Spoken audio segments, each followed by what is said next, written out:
Hola, ¿cómo están? Bienvenidos a un nuevo programa acá en la Iglesia Villa Martelli. Estamos muy contentos que nos estén sintonizando a través de las diferentes plataformas que tenemos. Queremos contarles que hoy nuestro programa se divide, como siempre, en dos partes. Vamos a tener un momento de alabanzas y luego un tema especial donde seguramente Dios va a poder hablarte. Así que esperamos que lo puedas disfrutar.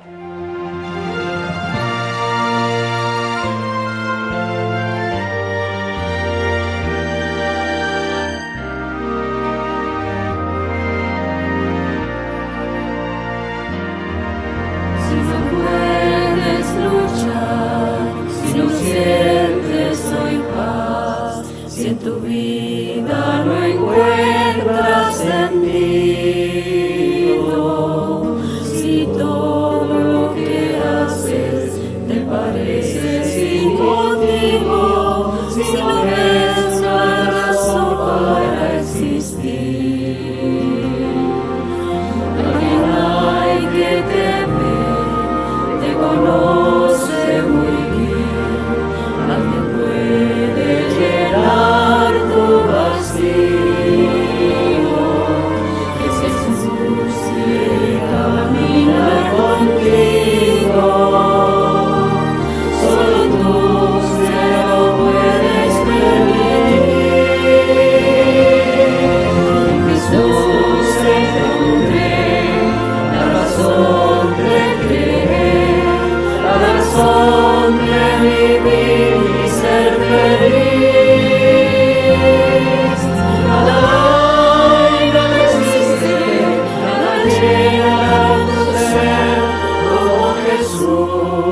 Tu amigo exaltador, yo puedo confiar y mi vida entregar, yo puedo hallar el camino, es Jesús quien a salvarme vino, es Jesús a quien hoy podré sentir. Jesús encontré la razón de creer, la razón de vivir y ser feliz. Nada hay, nada existe, nada llena tu ser como Jesús, tu amigo exaltador.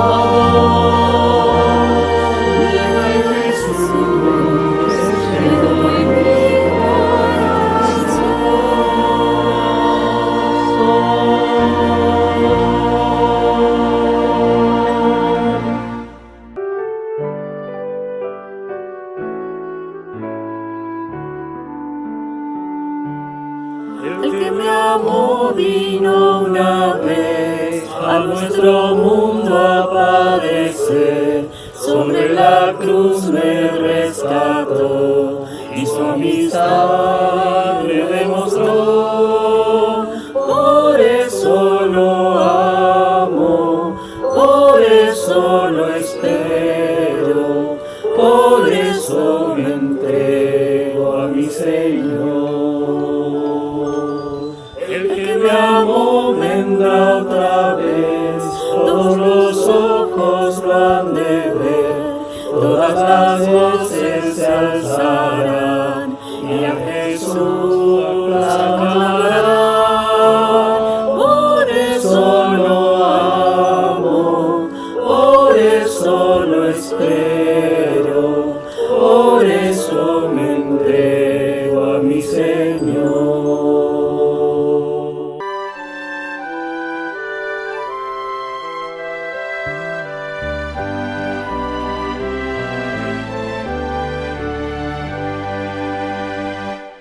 Oh, cuán dulce es fiar en Cristo y entregarle todo a Él, esperar en sus promesas y en sus sendas serle fiel. Cristo, Cristo, cuánto te amo, tu poder probaste en mí. Cristo, puro y santo, siempre quiero fiar en ti. Es muy dulce fiar en Cristo y cumplir su voluntad, sin duda de su palabra, siempre andando en la verdad. Cristo, Cristo, cuánto te amo, tu poder probaste en mí. Cristo, Cristo, puro y santo, siempre quiero fiar en ti. Siempre quiero fiar en Cristo, mi precioso Salvador, que en la vida y en la muerte me sostiene con su amor. Cristo, Cristo, cuánto te amo, tu poder probaste en mí. Cristo, Cristo, puro y santo, siempre quiero fiar en ti. Del hogar, de autor anónimo. Bendice este hogar, Señor, te rogamos. Venga tu gracia a los que en él moramos. Bendice, Señor, su techo elevado. Amparo sea de lo inesperado. Y bendice sus puertas, que día tras día siempre se abren a la alegría. Bendice sus amplias ventanas, Señor, que entre por ellas la luz de tu amor. Bendice las brasas del humilde fogón y el humo que sube cual nuestra oración. Bendice a tus hijos que viven aquí, que nunca en la vida se aparten de ti. A todos bendice en tu inmensa bondad, y así vivir ungidos de tu santidad. Amén. Bueno, feliz sábado para todos. ¿Cómo están? Bien, es un gusto saludarlos. Un gusto también escuchar recién lo que Cindy nos estaba compartiendo. Yo recuerdo que antes de venir de pastor acá a Villa Martelli, alguien me dijo por allí, menos mal ya me olvidé la persona, en Martelli no hay jóvenes, pastor. No hay jóvenes. Bueno, yo en ese momento le hice caso a ese hermano y digo, bueno, voy a ir a Martelli a conocer. Y bueno, doy gracias a Dios porque sí hay jóvenes. 16 jóvenes fueron al campamento, ¿no? Y el primer campamento de jóvenes, así que quiero agradecer de forma muy especial, aparte de los líderes de la iglesia que colaboraron, también a Robert y a Cindy. ¿Sí? ¿Recuerdan cuando ellos llegaron por primera vez? Buscando una iglesia. Dice, bueno, pastor, estamos buscando una iglesia y no sabemos dónde ir. Acá son muy bienvenidos. Y también está la dirección del Ministerio Joven, también disponible. Así que gracias Cindy y Robert por la dedicación. También Robert, que está ahí con sus muletas y todo, fue al campamento, estuvieron, dirigieron. Así que gracias, chicos, por compartirnos esta experiencia, porque una iglesia que tiene jóvenes también es una iglesia viva, ¿no? Iglesia que tenemos mucha proyección también para adelante. Vi que muchos hicieron nudos. Próximamente, ¿por qué no un club de conquistadores? ¿No? Ya que han practicado bastantes nudos, ¿por qué no? Hermanos, quiero darle la bienvenida a los que vienen por primera vez. Aparte de mi hijo, ¿hay alguien que viene por primera vez a la iglesia de Martelli? Así que les doy una bienvenida a Liam, que viene por primera vez. También que todos nos podamos sentir como en casa y como una familia que somos.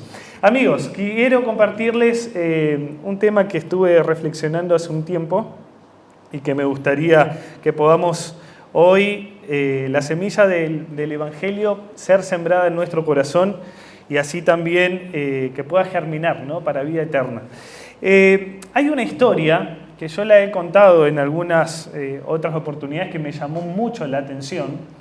Y esta historia, voy a pedir la primera imagen, es de esta niña llamada Hakani. ¿Alguien escuchó esta historia? Este nombre es raro, ¿verdad? Hakani significa sonrisa, ¿sí?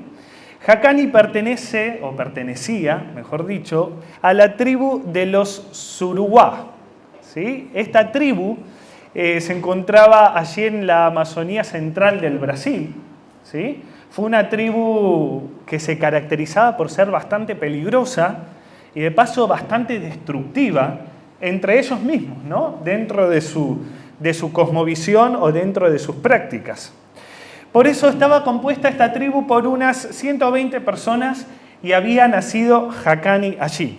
Durante los primeros 2 años de su vida, Hakani venía 10 puntos. Como cualquier niño, como cualquier bebé, se desarrollaba normalmente. Al cabo de 2 años sus papás empiezan a notar que Hakani tenía problemas al caminar, al poder moverse, incluso problemas al hablar. Y como esta tribu era pero tan peligrosa dentro de sus prácticas, sus padres, al detectar este problema de Hakani, lo que primero fueron a hablar fue con el chamán allí, con el dirigente de la tribu, y el consejo que les dio fue que sacrificaran a Hakani, porque verdaderamente estaba maldecida por los dioses. Esta es una historia verídica, incluso se han hecho películas con su nombre. La presión obligó tanto, los padres se sintieron tan obligados que antes de ejecutarla a su propia hija, se suicidaron ellos. Y la historia se vuelve un poco más trágica acerca de esta niña. Dice que los padres no pudieron hacerlo, obviamente se quitaron la vida y quedaron ella junto con sus otros 3 hermanos. Y todos a cargo del hermano mayor. Ahora el hermano mayor tenía que cumplir la ley de la tribu, que era ejecutar a su propia hermana. ¿Qué historia sanguinaria, pastor, está contando? Pero resulta que su hermano mayor, junto con la práctica y la tradición, decide enterrar a su hermana, adelante de todos los ancianos. Pero su hermana seguía con vida al pasar las horas. Y dice que extrañó tanto este hecho a su abuelo, que su propio abuelo desenterró a la niña después de tantas horas, y dice que decidió, o él tenía la responsabilidad ante la tribu de tomar la vida de su propia nieta. Esto no ocurrió. Hakani fue dejada de lado junto con sus hermanos en la plena Amazonía del Brasil, solos.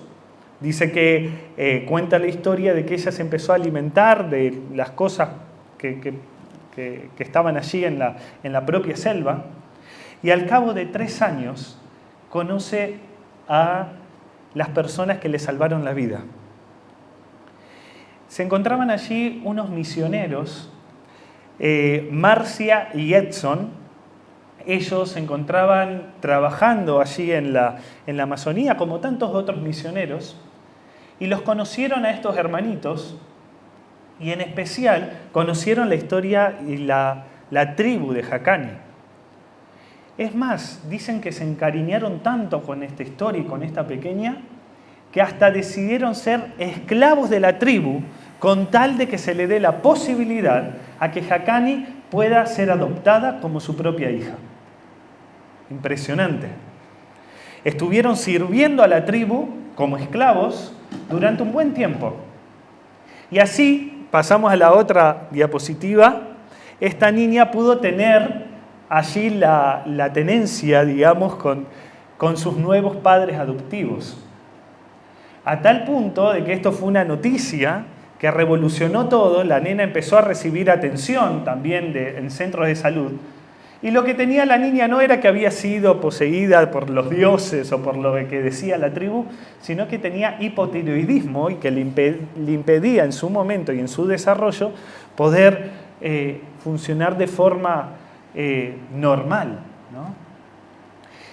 Luego hoy ya tiene como 20 y tantos años y está con sus cuidadores, ¿no? Pero me llamó tanto la atención de esta historia, porque si bien refleja un poco lo que Cristo hizo por nosotros, a rescatarnos también, yo digo, ¿qué es lo que pudo impulsar a esta joven pareja con toda una vida por delante, con un futuro prometedor, con la ilusión quizás de planes y de sueños propios que podrían haber desarrollado, no necesariamente siendo misioneros, pero qué fue lo que le impulsó a tal punto de comprar un billete a la esclavitud y saber que les podía costar la vida?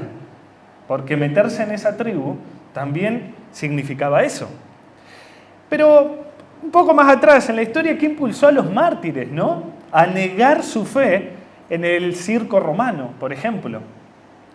O a recibir, torturas, incluso dar su propia vida.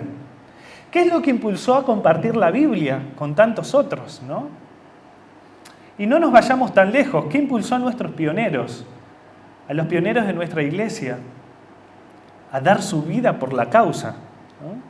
Pienso en Jaime White, en Elena de White, ¿no? Que tuvieron que renunciar a un montón de cosas para que la obra pueda avanzar. ¿Qué impulsó a tantos misioneros a venir a nuestro país, rodeado de un catolicismo fuerte, a poder compartir un mensaje de salvación? Y más cerca todavía, ¿qué impulsó a hermanos a venir a esta localidad? Aquí al partido de Vicente López, a la iglesia de Villa Martelli, ¿no? Pienso, ¿qué fue lo que lo impulsó? ¿Qué es lo que te impulsa para poder ser un misionero? Sin duda que yo creo que la respuesta es esta, es una deuda por amor. Y vamos a entender un poquito mejor este concepto. ¿Alguna vez leíste en la Biblia tantos hombres y mujeres que se describieron a sí mismos? Vamos a ver algunos versículos de algunos personajes de la Biblia que se describen a sí mismos. Y vamos a ir a Romanos, capítulo 1, versículo 1. Vamos a intentar buscar rápidamente, tenemos varios versículos. Así que Romanos, cualquier cosa Robert acá lo va a pasar por la pantalla. Romanos capítulo 1, versículo 1. Allí Pablo se describe y dice: Pablo, siervo de Jesucristo, llamado a ser apóstol, apartado para el Evangelio de Dios. ¿Ok? Vamos a Santiago 1:1. Santiago, ¿cómo se describe Santiago a sí mismo en la Biblia? Santiago, allí lo tenemos en pantalla, dice: Santiago, siervo de Dios y del Señor Jesucristo. Segunda de Pedro 1:1. De vuelta, vamos a ver cómo se describe ahora Pedro. A ver, allí lo tenemos en pantalla. Cualquier cosa, si el pastor va muy rápido, allí está en pantalla. Después lo podemos anotar y lo leemos en casa. Simón Pedro, siervo y apóstol también de Jesucristo. Judas 1. A ver, Judas 1. En ese no hay versículo 1 porque es solo un capítulo. Dice: Judas, siervo de Jesucristo. Bien, así se describe, ¿verdad? Y vamos a Apocalipsis, capítulo 1, versículo 1. Juan también se describe. Dice: la revelación de Jesucristo que Dios le dio para manifestar a sus siervos las cosas que deben suceder pronto. Y la declaró enviándolas por medio de un ángel, ¿a quién? A su siervo Juan. ¿Cuál es la palabra común de todas estas descripciones? Siervos. Siervos. A ver, Pablo, Santiago, Pedro, Juan, Judas, no es Iscariote, Judas. pudiendo describirse de cualquier otra manera, pudiendo decir, bueno, un líder de Jesucristo, un ungido, ¿no? Un enviado de Dios, un ministro, un director, decidieron describirse a sí mismos como siervos de Jesucristo. Ahora, la palabra siervo es interesante porque encierra un secreto poco incómodo. La palabra siervo, traducida en el griego, y voy a pedir la próxima imagen, ahí ustedes la van a poder ver, es doulos. Doulos. El pastor habla griego. No hablo griego con mi esposa en casa, quédense tranquilos, estos son simplemente algunas palabras que uno va aprendiendo, ¿verdad? Lo único que me gusta es el yogur griego, pero bueno. El griego, allí, en esta palabrita, doulos, en griego existen 5 palabras que perfectamente se podrían traducir como siervo. Doulos allí se puede traducir como esclavo, ¿no? Esclavo. En la Biblia vamos a encontrar incluso en algunas versiones que se traduce como esclavo. Incluso Pablo va a decir, Pablo, esclavo de Jesucristo, ¿no? Y en otras versiones podemos encontrar siervo. Y es de paso que quizás en nuestro contexto la palabra esclavo puede sonar un poco fuerte, ¿verdad? Yo recuerdo con mis hermanos, nosotros somos 5 hermanos, ¿recuerdan? Entonces yo les decía, bueno, ¿no me podés traer un poco de agua? Le decía a uno, ¿no?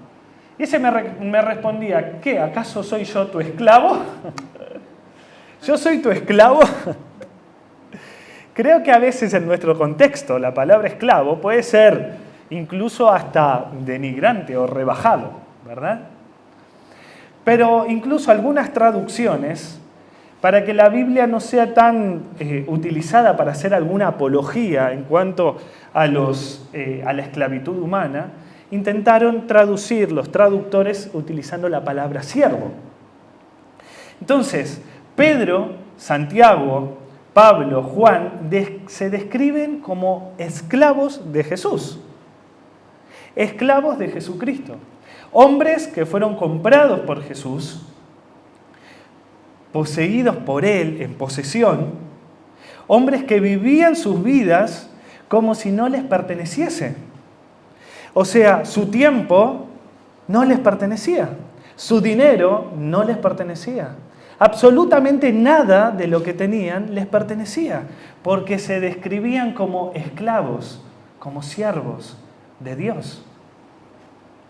Nada pertenece cuando uno es esclavo del cielo, de Dios.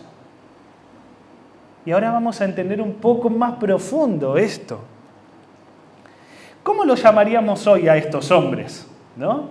Quizás algunos los llamarían locos por todo lo que hicieron, otros medios radicales y otros quizás fanáticos, ¿no? Si uno se pone a ver la historia de Pablo, ¿no? Cómo dejó todo y empezó sus viajes misioneros, ¿no?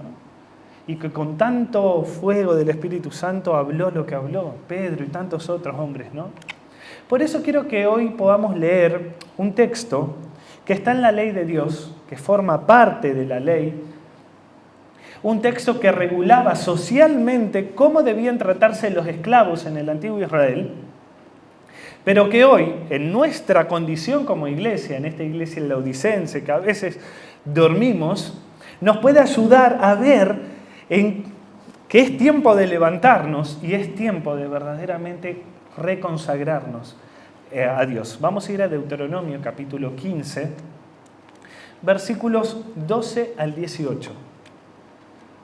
Deuteronomio capítulo 15, dentro allí de las leyes que Dios dio para el pueblo de Israel, está una muy interesante, que es acerca de, allí yo tengo el subtítulo en mi Biblia, liberación de los siervos o de los esclavos.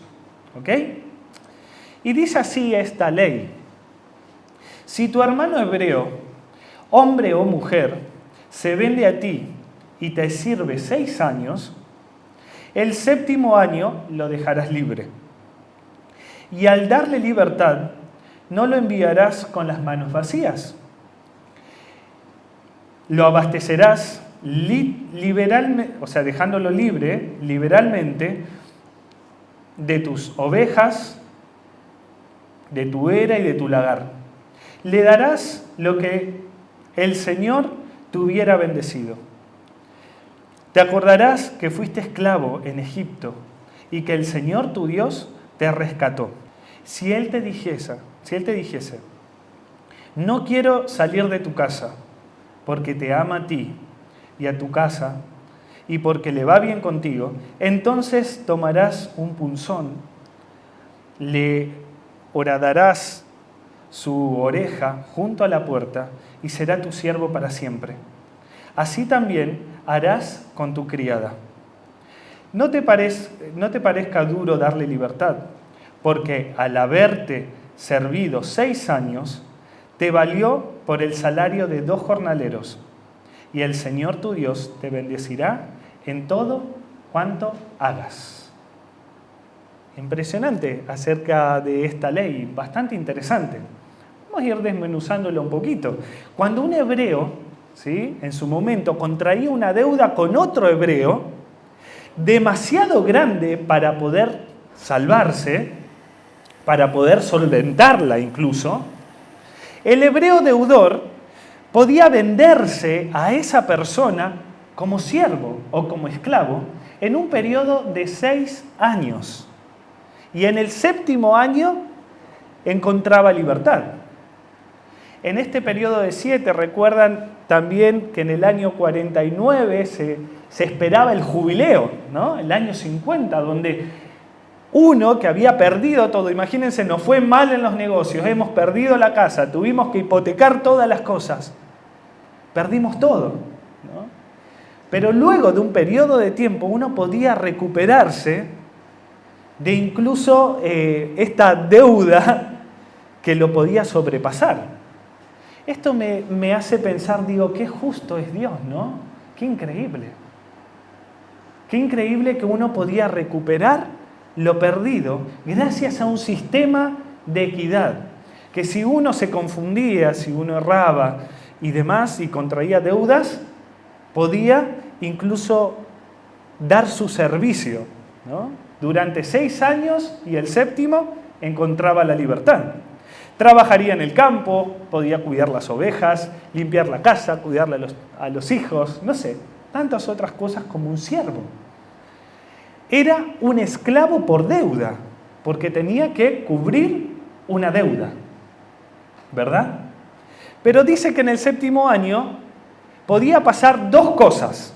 La primera es que el dueño, obviamente el dueño o el señor de la casa le podía dar la libertad, podía salir libre, pero no salía así nomás. ¿Cómo salía? Con un montón de cosas, ¿no? Yo me imagino que le preparaba un montón de cosas que el mismo siervo había trabajado durante todo ese periodo de años. ¿Para qué? Para insertarlo incluso socialmente, para reinsertarlo nuevamente a la sociedad. Pero podía pasar algo raro, que quizás muy pocas veces pasaba, y podía pasar que haya una excepción a esto y que el siervo diga, no, me quiero quedar a vivir con mi amo, me quiero quedar. Podía pasar de que el corazón del esclavo, del siervo, se una tanto al corazón del amo y se arma un vínculo tan fuerte a tal punto de decir el siervo, el esclavo, decirle, no me quiero ir, me quiero quedar. Me quiero quedar por el resto de mi vida. No te voy a dejar, porque te amo y amo tu casa. Descubrí que ser un pequeño esclavo en tu casa es mejor que ser el propio dueño de mi vida. Llegar hasta ese punto.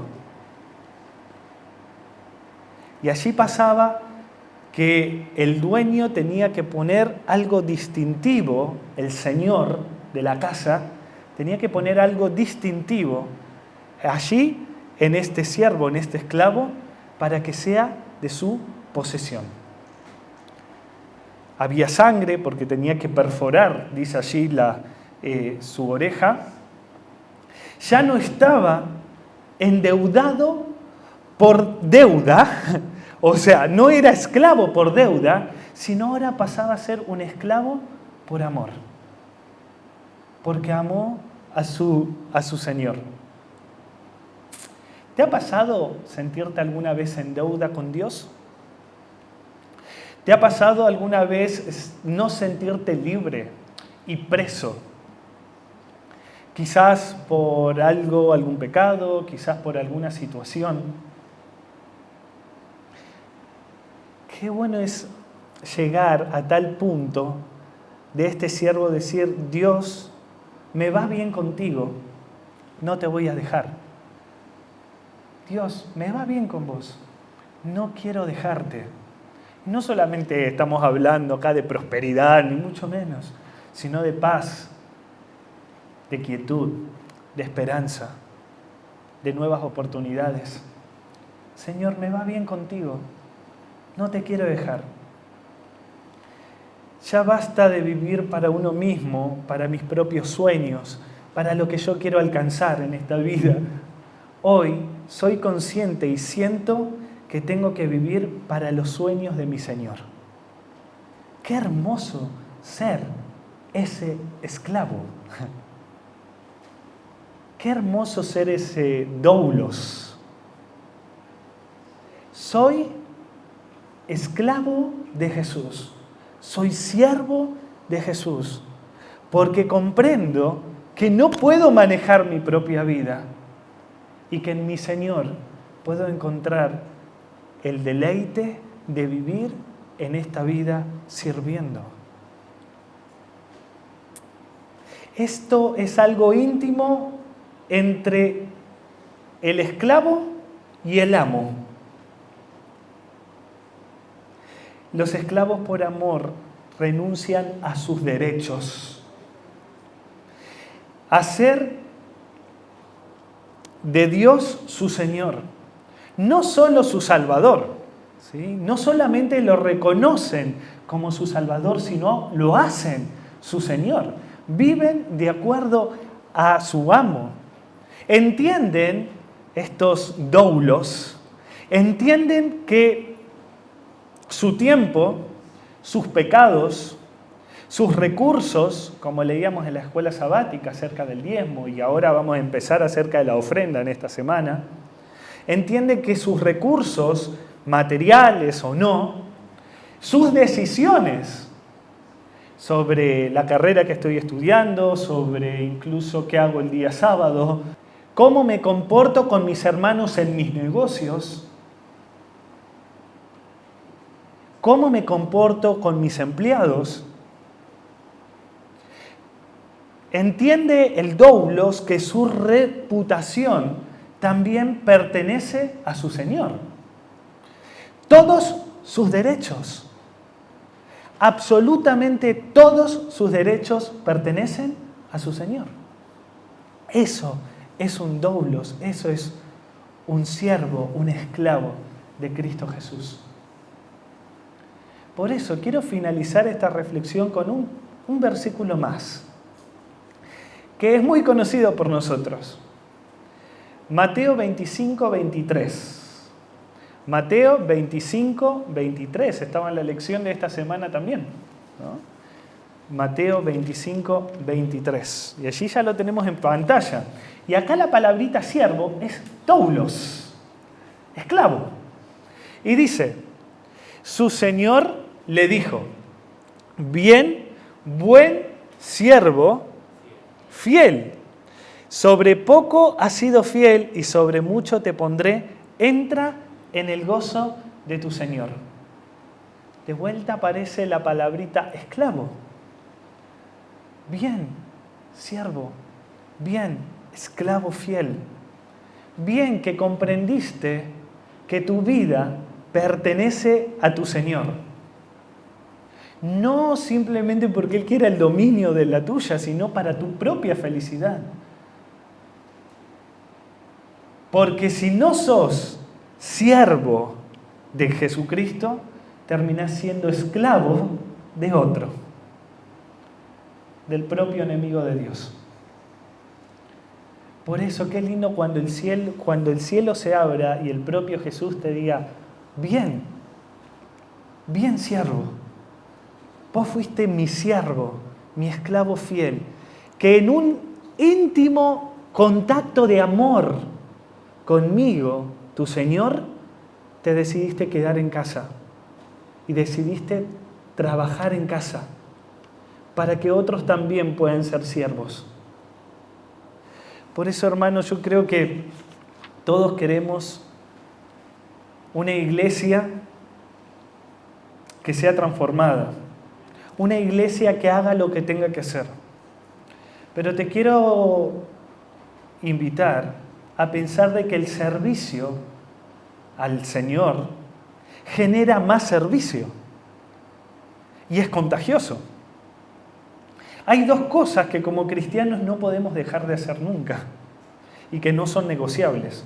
Una es adorar y la segunda es servir, porque va muy de la mano con la adoración.